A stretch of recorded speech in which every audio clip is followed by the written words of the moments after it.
오늘 우리에게 주신 하나님의 말씀은 이사야 60장 1절에서 7절 말씀입니다. 이사야 60장 1절에서 7절 말씀 천천히 함께 봉독하겠습니다. 일어나 빛을 발하라. 이는 내 빛이 이르렀고 여호와의 영광이 내 위에 임하였음이니라. 보라, 어둠이 땅을 덮을 것이며 캄캄함이 만민을 가리려니와 오직 여호와께서 내 위에 임하실 것이며 그의 영광이 내 위에 나타나리니 나라들은 내 빛으로 왕들은 비치는 내 광명으로 나아오리라. 내 눈을 들어 사방을 보라. 무리가 다 모여 내게로 오느니라. 내 아들들은 먼 곳에서 오겠고 내 딸들은 안기어 올 것이라.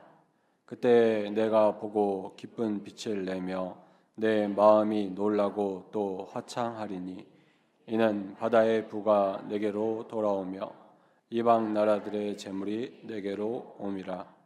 허다한 낙타 미디안과 에바의 어린 낙타가 내 가운데에 가득할 것이며 스바 사람들은 다 금과 유황을 가지고 와서 여호와의 찬송을 전파할 것이며 게달의 양 무리는 다 내게로 모일 것이요 느바요의 순양은 내게로 공급되고 내 제단에 올라 기꺼이 받음이 되리니 내가 내 영광의 집을 영화롭게 하리라. 아멘. 기도하겠습니다. 하나님 아버지, 오늘도 주의 말씀 앞에 섰습니다. 성령님께서 말씀하여 주시고 깨닫게 하여 주시고 결단하게 하여 주시고 순종케 하여 주옵소서. 전하는 자나 듣는 자나 오직 성령의 임재 가운데 함께하기를 간절히 소원하며 예수님의 이름으로 기도합니다. 아멘. 우리 옆에 계신 분과 이렇게 인사하겠습니다. 감기 조심하세요. 네, 날씨가 너무 춥죠. 네. 감기 걸리지 않는 게 이상할 정도로 추운 것 같습니다. 아까 올라오기 전에 제가 보니까요, 실제 기온은 영하 2도 3도인데 체감 기온이 영하 15도라고 하더라고요. 네, 그러니까 계속 추운 날씨가 계속되고 있는데 아무튼 이번 주간 모두 건강하고 또 승리하며 한 주간 보내시기를 간절히 소원합니다. 사람이 너무 춥다 보면 자연스럽게 나오는 모습이 있죠. 이렇게 움츠려드는 모습이 있습니다. 그래서 주변을 잘 못 살필 때가 있는데요. 여러분 혹시 제가 한 가지 문제 내보겠습니다. 다음 주 수요일이 무슨 날인지 아십니까? 제 생일은 아니고요. 네. 다음 주 수요일은요, 정월 대보름입니다. 네, 정월 대보름입니다. 다들 너무 신앙 안에 계시네요. 재직회를 이야기를 하시니, 네, 정월 대보름이요. 네, 지난주에 우리가 이제 새해를 보냈잖아요. 그리고 이제 2주가 지나서 대보름을 맞이하게 됐습니다. 다른 지역은 몰라도 순천에서는 대보름 때 꼭 하는 행사가 있죠. 저기 나간 성읍 가서 집불을 모아놓고 달집 태우기 또 여러 가지 민속 행사를 진행하는 게 순천의 모습인 것 같습니다. 혹시 여러분 중에 나간 읍성 다음 주에 가시는 분 계십니까? 혹시 집불 달집 태우는 거 보러 그 시간이 수요 기도의 시간인데요. 네. 지푸라기 태우지 마시고요. 성령의 불을 태우시길 바랍니다. 네. 가만히 보면요, 사람들은요, 이 보름, 정월 대보름만이 아니죠. 보름, 그러니까 보름달을 참 좋아하는 것 같습니다. 여러분은 어떠십니까? 보름달을 좋아하는 이유가 뭘까 가만히 생각해 보면요, 밤중에 가장 밝은 날이 보름달이 뜨는 날이기 때문이 아닐까 싶습니다. 물론 지금은 이렇게 달보다 환한 조명들이 우리 삶에 있지만 옛날 사람들한테는 이런 밤의 조명이 없었으니까요. 밤에 가장 밝은 날 하면 보름달이 뜨는 날이었고, 그래서 이 보름을 사람들이 참 좋아했던 것 같습니다. 그래서인지 이 보름달 하면 옛날부터 좋은 이야기도 많이 있고요, 또 사람들에게 좋은 추억이 많이 있는 것 같습니다. 여러분은 보름달 보면 혹시 떠오르는 게 있습니까? 보름달을 바라보면 그런 여유가 없으신가요? 네. 보름달을 바라보면 보름달이라는 빵이 떠오르는 분도 있을 테고요. 네, 보름달 같이 생긴 떡이 떠오르는 분도 있을 테고요. 비슷한 음식이나 물건이 떠오를 수도 있고요. 좀 더 깊이 가면요, 보름달 하면 옛날에 내가 사랑했던 입 밖으로 말할 수 없는, 네, 그렇습니다. 중요한 건 이 보름달을 보면서 추악하고 더럽고 나쁘고 악한 것을 혹시 떠올리시는 분 계십니까? 아마 없을 겁니다. 네, 다들 보름달 하면 좋은 것을 떠올립니다. 근데 저도 보름달을 보면 항상 떠오르는 게 있습니다. 첫사랑 아니고요. 네, 다른 게 아니라 오늘 본문 말씀이 저는 항상 떠오릅니다. 오늘 본문 말씀은 하나님께서 이사야를 통해서 이스라엘 백성들에게 선포하신 말씀들 가운데 하나입니다. 특별히 이사야 후반부에 기록되어 있는 말씀인데요. 이 이사야 후반부의 말씀들은 다 무엇에 대한 이야기냐면 이스라엘의 회복에 대한 이야기를 담고 있습니다. 하나님께서 이스라엘 백성들에게 뭐라고 말씀하시냐면 특별히 오늘 본문에서는 그들 가운데 빛이 임하고 그들이 빛나게 될 것이다 라고 그 소망의 말씀을 전해주고 있습니다. 하나님께서 왜 이스라엘 백성들에게 이렇게 말씀하실까?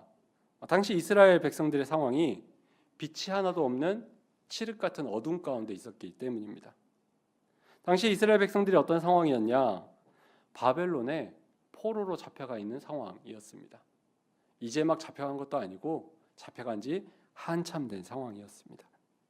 특별히 이 사건이 이 이스라엘 백성들에게 큰 충격이고 아픔인 것은요.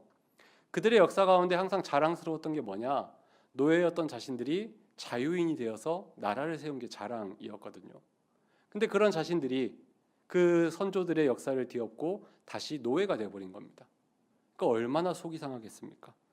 근데 그 노예 생활이 끝날 것 같으면 참 좋겠는데 나를 포로로 잡고 있는 이 나라가 망할 것 같으면 좋겠는데 바벨론이 그러지 않았거든요.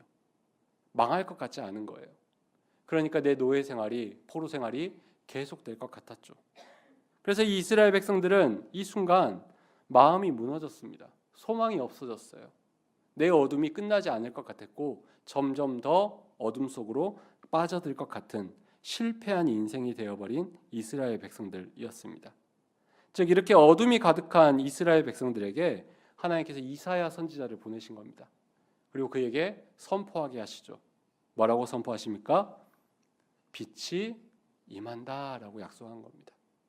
마치 태초에 하나님이 세상을 만드실 때 어둠 가운데에 빛이 있으라라고 말씀하신 것처럼 칠흑 같은 어둠 가운데 있는 이스라엘 백성들에게 빛을, 영광을 선포하고 있는 겁니다.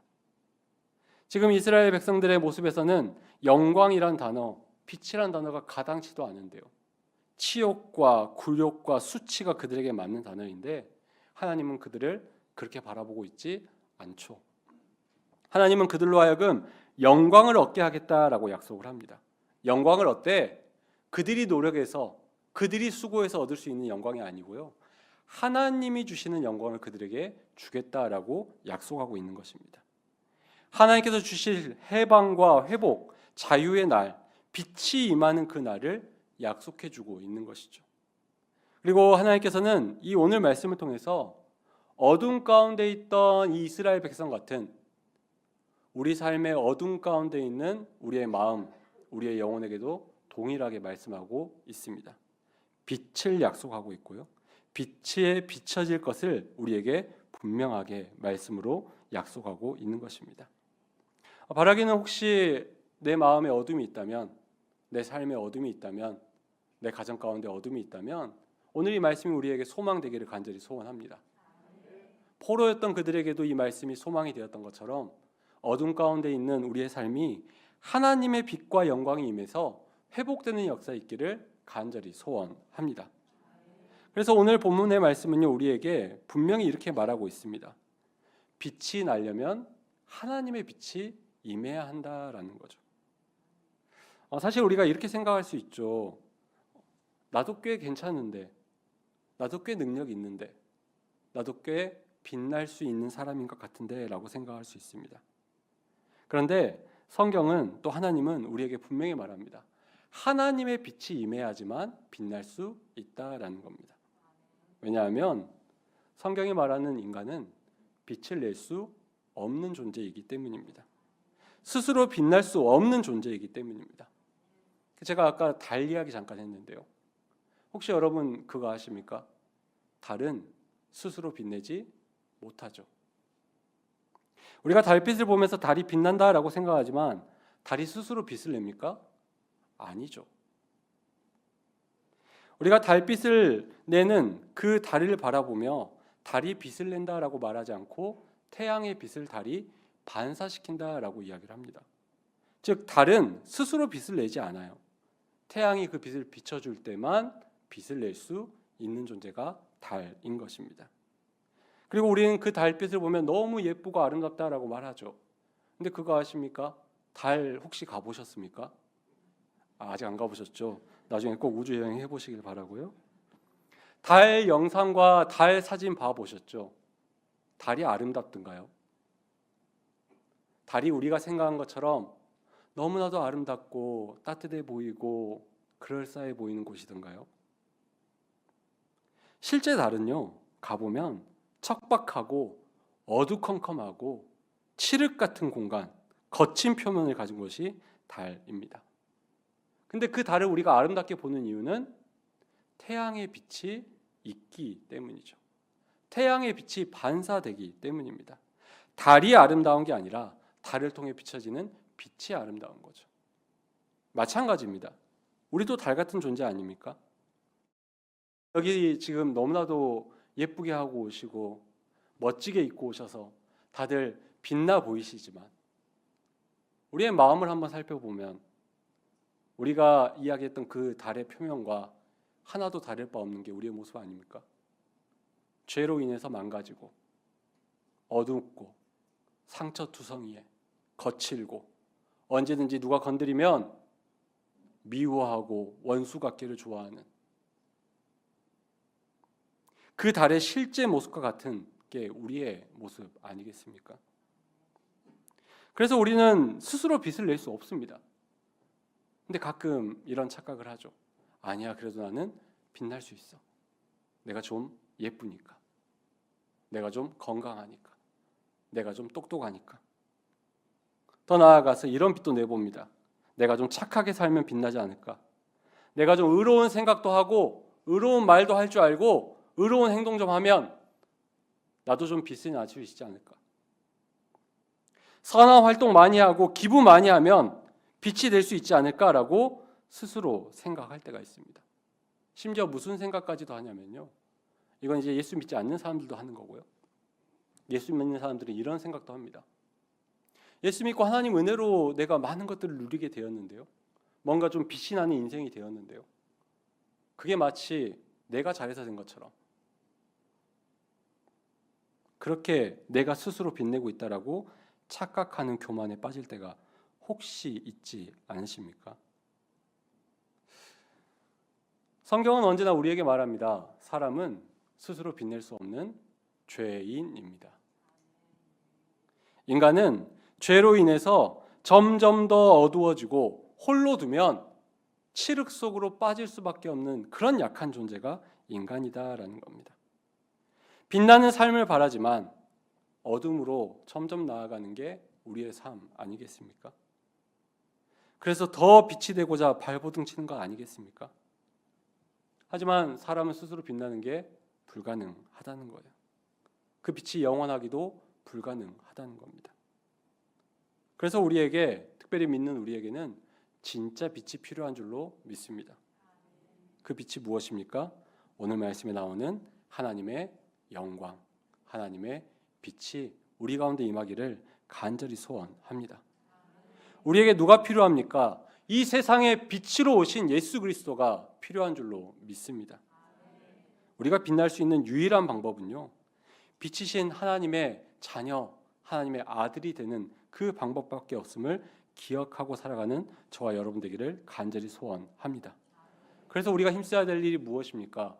그 빛 대신 하나님 안에 거하는 일, 그 하나님과 가까이 살아가는 나의 삶이 필요한 줄로 믿습니다. 빛의 하나님의 영이신 성령이 우리 안에 거하시도록 끊임없이 내 안의 죄를 무너뜨리고 새 사람으로 살아가는 우리의 삶이 필요한 줄로 믿습니다. 우리가 그렇게 살아갈 때 우리 안에서 우리 안에 계신 성령님을 통해 하나님의 빛이 점점 더 빛나게 되는 줄로 믿습니다. 그래서 우리는 항상 이렇게 고백할 수 있어야 됩니다. 우리가 너무나도 잘 아는 찬양이기도 하고요, 고백이기도 한데요. 이런 찬양이 있죠. 나는 어둠이었었는데 밝고 환한 빛이 되었네. 후렴에 보면 이렇게 고백을 합니다. 그것은 주님의 음성을 내가 들었기 때문이요 아름다운 나의 주님이 나와 항상 함께 하시니 내가 주님과 함께 영원토록 길이 살겠네. 바라기는 이 찬양의 고백이 우리의 고백 되기를 간절히 소원합니다. 내가 빛이 될 수 있는 것은요 주님이 나와 함께 할 때만 가능하다라는 것을 기억하며 내가 주님 안에 주님 붙들고 주님을 통해서 영원히 살겠다라는 그 찬양의 고백이, 입술의 고백이 우리의 매일의 삶 가운데 있는 우리의 삶 되도록 항상 기도하기를 소원합니다. 특별히 이를 위해서 우리 마음 가운데 항상 겸손함이 있길 바랍니다. 내가 빛이 될 수 없음을 기억하고 내가 죄인임을 기억하고 항상 하나님 앞에 무릎 꿇으며 나의 약함을 고백하며 빛 대신 하나님의 은혜와 영광을 구할 수 있는 저와 여러분 되기를 간절히 소원합니다. 그렇게 할 때 하나님께서 우리 가운데에 빛으로 영광으로 함께 해 주실 줄로 믿습니다. 그런데 오늘 말씀은요 이 빛이 임하는 것 또 빛나는 것에 대한 걸로 끝나지 않습니다. 하나님께서 이스라엘 백성들한테 이 빛에 대해서 이야기하시면서요 한 가지 그 목적과 이유가 있다라는 것을 보여주고 있습니다. 1장 1절 제일 앞에 나와 있는 말인데요. 일어나 빛을 비추라라고 이야기하고 있습니다. 그러니까 빛이 임하는 목적, 영광이 임하는 목적이 분명히 있다라는 거예요. 무엇을 위해서입니까? 일어나서 빛을 비추기 위해서라는 것입니다. 이건 무슨 말이냐? 하나님의 빛이 임하면요 분명히 그 사람에게 변화가 일어나야 한다라는 거예요. 그 변화가 나만을 위한 변화가 아니라 빛을 비추는 어딘가를 향한 변화가 반드시 있어야 한다라는 거죠. 예를 들면 이런 겁니다. 나라가 망하고 바벨론의 포로가 되어서 그 영혼마저 죽은 이들에게, 삶의 소망마저 포기한 이들에게, 회복의 소망을 포기한 이들에게 이제 일어나라라고 말씀하는 겁니다. 어둠이 가득한 곳에 가서 그 빛을 발하도록 명령하고 있는 것입니다. 무너진 나라 가운데 하나님의 빛을 비추도록, 이방 나라들 가운데 하나님의 영광을 나타내도록 하나님께서 요구하고 있는 것이죠. 그렇게 해서 하나님의 영광을 드러내는 존재가 되도록 이 빛을 비추는 삶을 요구하고 있는 것입니다. 마찬가지로 우리가 하나님의 빛이 임하는 자가 된다면요 우리에게도 또 다른 사명이 있다라는 것을 기억하시기를 바랍니다. 그게 무엇입니까? 일어나 빛을 발하는 것입니다. 이 명령은요, 이 사명은요, 구약에서만 약속된 게 아닙니다. 예수님도 우리에게 분명히 말씀하셨죠. 너희는 세상의 빛이다. 너희 빛을 사람 앞에 비추게 하여 너희로 너희 착한 행실을 보고 하늘에 계신 너희 아버지께 영광을 돌리게 하라라고 분명하게 명령하고 있습니다. 즉 하나님의 빛이 임한 사람은요 반드시 그 빛을 일어나 비춰야 되는 존재로서 부름받았다라는 것입니다. 주저앉아 있지 말고 일어나야 하고요. 어둠 가운데 있지 말고 어둠을 찾아가 빛을 비추는 존재가 되어야만 한다라는 거죠. 그래서 바라기는 여러분 모두가 일어나 빛을 비추는 존재 되시기를 간절히 소원합니다. 특별히 어디에 비춰야 됩니까? 어두운 세상 가운데, 어두움 가운데서 고통당하는 이들에게 그 빛을 비추시기를 간절히 소원합니다. 이런 모습을 아주 잘 보여주는 사람이 한 명 있습니다. 바로 요한복음에 나오는 예수님을 만났던 사마리아 여인입니다. 이 여인은 우리가 잘 아는 것처럼 사람이 아무도 다니지 않는 가장 뜨거운 시간에 우물에 물을 길러온 사람이었습니다. 가장 밝은 시간을 다니고 있었지만 사실 이 여인의 인생은 가장 어두운 시간을 보내고 있었죠. 자신의 환경 때문에 물들어 같이 갈 사람 하나 없이 외롭고 힘든 어두운 인생을 그녀가 살고 있었습니다. 하지만 그런 그녀가 예수님을 만났죠. 예수님을 통해서 그리스도를 믿고 따르게 됐습니다. 그리고 삶이 변화되었죠. 예수님을 통해서 그 여인 안에 빛이 임하자 그녀가 어떻게 합니까? 혼자 좋아서 그 자리에서 기뻐하며 뜁니까? 아니죠. 바로 마을로 뛰어갑니다. 그 마을은요, 자신에게 어둠을 주었던 마을이거든요. 그 마을은요, 자신처럼 어둠 가운데 있는 사람들이 있는 곳이거든요. 근데 자기에게 빛이 임하니까 그 빛을 나만 갖기로 소원하는 게 아니라 다시 그 어두움 가운데로 뛰어들어가서 그곳에서 빛을 전하던 여인의 모습을 우리는 기억합니다. 예수님을 전하고 예수님께 인도함으로써 그 동네에 있던 어둠 가운데 있던 사람들까지도 예수님을 만날 수 있도록 돕고 인도했던 게 이 여인의 삶이었습니다. 이 여인의 모습과 마찬가지로 우리도 예수님을 만났다면, 예수님을 통해서 나에게 빛이 임했다고 믿는다면 우리도 변화된 삶이 있어야 하지 않겠습니까? 내가 예전에 있었던 그 어둠 가운데 있는 그런 사람들을 찾아가서 빛을 비춰야 하는 게 우리의 사명인 것입니다. 여전히 하나님이 우리 가운데에 빛을 비춰주시고 그들 가운데 빛을 비춰주시기를 원한다라는 것을 그들에게 가서 전할 수 있어야 한다라는 것입니다. 특별히 우리가 말세라고 말하는 지금 이런 시대 가운데서 더 어두워지고 가는 이 시대 가운데서 우리는 그 빛을 전해야 할 줄로 믿습니다. 사실 요즘 세상을 살아가다 보면요, 무엇이 진리인지 무엇이 거짓인지 너무나도 혼돈스럽고 헷갈리는 것 같습니다. 이럴 때일수록 하나님의 빛이 필요한 줄로 믿습니다. 무엇이 바른 길인지 말할 수 있어야 되고요, 무엇이 선한 길인지 우리가 전할 수 있어야 하지 않겠습니까? 혼돈의 시대로 갈수록 하나님의 빛이 필요하다는 것을 기억하며 내가 그 빛을 비추는 사명을 일어나 감당하는 저와 여러분이 되어야 할 줄로 믿습니다. 특별히 제가 이 빛을 비추는 삶, 또 빛에 대한 이야기를 하면요, 제 삶 가운데 떠오르는 한 가지 사건이 있습니다. 지금은 이제 대한민국에 편의점이 참 많죠. 그래도 교회가 더 많다고 하긴 하는데요, 편의점이 참 많이 있습니다. 근데 이제 한 10년 전에는 이렇게까지 많지는 않았죠. 제가 딱 10년 전쯤에 순천에 이사를 와서 3년 정도 지냈었는데요, 10년 전에 제가 순천에서 사역했던 교회가 조금 남정동을 아시는지 모르겠지만 이렇게 주택가가 많은 옛날 동네였습니다. 그리고 그곳에는 편의점이 없었습니다. 새벽에 일어나서 교회를 가려고 하면 사람이 이렇게 많이 살지도 않는 동네여서 가로등도 잘 켜져 있지 않은 동네가 그곳이었습니다. 그래서 그 골목을 새벽마다 지나갈 때 저는 개인적으로 어두운 걸 별로 좋아하지 않아서 좀 마음이 불편할 때가 많이 있었습니다. 그런데 어느 날 새벽이었습니까? 이제 집을 나와서 평소처럼 교회 골목을 향해서 어둡겠지 하고 그 골목을 향해 가는데 그 골목에서 빛을 만났습니다. 그곳에 주님이 계시진 않았고요, 주님이 계셨으면 아마 제가 여기 없었겠죠. 너무나도 환한 빛이 있었어요, 골목에. 그래서 고개를 딱 돌려봤더니 거기에 뭐가 있었냐? CU가 있었습니다. 편의점이 있었습니다. 교회 건너편에 옛날 슈퍼마켓이 하나 있었는데요, 한동안 장사를 안 하더라고요.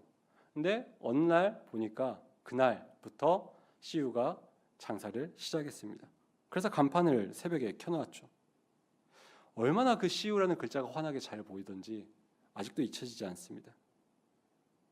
그래서 그 간판을 보면서 또 그 간판의 빛 때문에 저는 그때부터 새벽 기도로 가는 길이 무섭지 않게 되었습니다. 그 간판이 저에게 너무나도 고맙고 평안한 존재였습니다. 그 골목에서 바뀐 건 딱 하나, 그 간판 하나 생긴 것뿐이었는데 완전히 많은 게 바뀌어버렸죠. 그렇게 며칠을 지냈습니다. 근데 며칠을 지내다 보니까 그런 생각이 드는 거예요. 저 CU는 생긴 지 며칠 안 됐는데 이렇게 나에게 행복을 주는데, 제가 사역하던 교회는 그 지역에서 수십 년 있었던 교회거든요. 이 동네 이 골목 사람들에게 지금 내가 사역하고 있는 교회가 저 편의점보다 기쁨을 주고 있을까? 지금 내가 사역하고 있는 이 교회가 이 동네와 이 골목 사람들에게 저 편의점 간판의 빛보다 소중한 존재일까?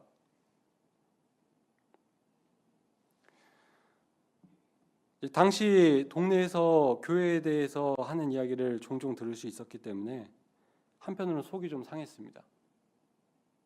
편의점만도 못한 교회로 평가받는 것 같아서, 편의점 간판보다도 못한 교회로 평가받는 것 같아서요.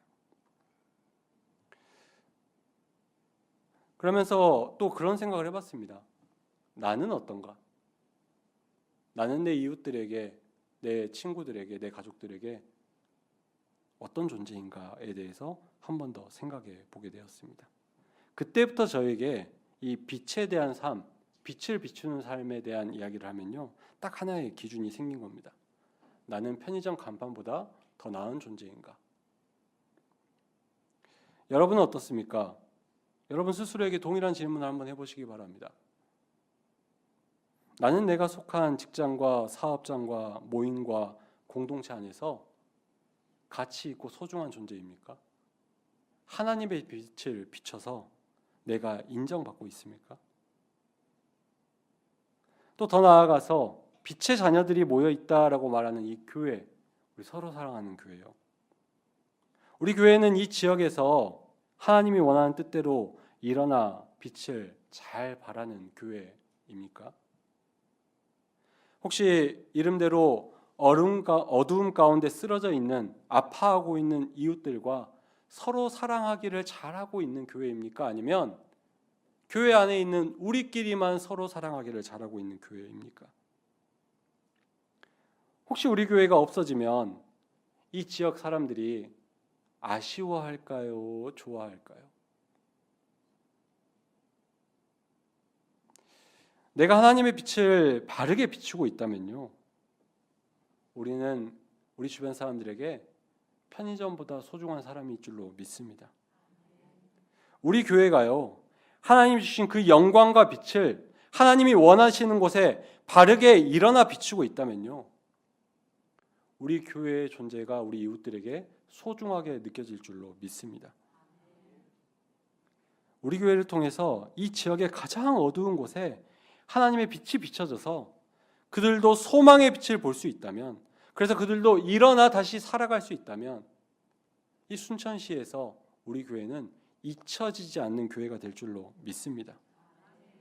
그래서 바라기는 하나님이 주신 영광과 빛을 나에게만, 우리에게만 비추는 것으로 끝내는 게 아니라 그 빛은 사명이 있다라는 것을 기억하며 하나님이 원하시는 곳에 필요한 사람들에게 비출 수 있는 저와 여러분 되기를 간절히 소원합니다. 그렇게 살아갈 때에 제가, 또 여러분이, 또 우리 교회가 이 땅 가운데 가장 소중하고 어둠 가운데에 보름달과 같이 빛나는 아름다운 존재로 인정받으며 하나님께 영광 돌리게 될 줄로 믿습니다. 주보에는 기록되어 있지 않는데요, 오늘 말씀 제목이 있습니다. 뭐냐면요, 쟁반같이 둥근 달입니다. 웃으시는 거 보니까 무슨 의미인지 아시는 것 같습니다. 떠오르는 동요가 있으시죠? 네, 달달 무슨 달, 쟁반같이 둥근 달. 어디 떴을까요? 남산 위에 떴죠. 어디에 있는 남산인지는 모르겠지만 다들 남산 위에 떴다라고 합니다. 쟁반같이 둥근 달은요, 남산 위에 뜹니다. 그럼 한 가지 여쭤볼게요. 하나님의 빛을 받아서 보름달같이 빛나는 그런 영광스러운 성도는 어디에 떠야 합니까? 어디에 떠야 합니까? 여러분의 가정에 떠야 할 줄로 믿습니다. 여러분의 직장과 여러분의 사업장에 떠야 할 줄로 믿습니다. 여러분의 이웃들에게 떠야 할 줄로 믿습니다. 특별히 어둠 가운데 고통당하는 이 이스라엘 백성들과 같은 나의 이웃이 있다면 그 사람에게 내가 빛으로 떠올라야 할 줄로 믿습니다. 개인만이 아니죠. 우리 교회도 그렇게 빛을 발하기를 간절히 소원합니다. 한때 한국 교회가 빛을 발해야 되겠다라는 목표를 가지고 십자가 빛도 많이 바꾸고요, 탑도 많이 높이고요, 교회 간판도 크게 달기도 했죠. 근데 그렇게 빛을 발하겠다라던 한국 교회가 이 한국 사회에서 어떤 존재가 되었습니까? 십자가 전구가 부족해서 그렇습니까? 바라기는 하나님의 빛을 잘 비춰서 이웃들에게 꼭 필요한 우리 교회 되기를 바랍니다. 순천시에 꼭 필요한 교회 되기를 바랍니다. 어떤 순천시에 존재하는 기관들보다, 어떤 장소들보다 소중하고 인정받는 교회 되시기를 바랍니다. 그래서 제가, 여러분이, 또 우리 교회가 하나님께서 주신 그 사명 잘 감당해서 이 순천시를 빛나게 하는, 하나님의 빛으로 어둠을 밝히는 그 사명 잘 감당하시기를 간절히 소원합니다. 기도하겠습니다. 하나님 아버지, 오늘도 우리에게 일어나 빛을 발하라 라고 말씀하시는 그 명령을 기억하며 이제는 내가 그 빛을 발하는 자 되도록 나에게 하나님의 빛과 영광을 부어 주시옵소서. 나의 힘으로 할 수 없고 나에게 그런 능력이 없음을 하나님 고백합니다. 우리의 연약함을 돌보아 주시고 주의 영광과 빛으로 채워주시사 이 땅 가운데에 빛으로서의 사명을 잘 감당하는 우리 개인이 또 우리 교회가 될 수 있도록 역사하여 주옵소서.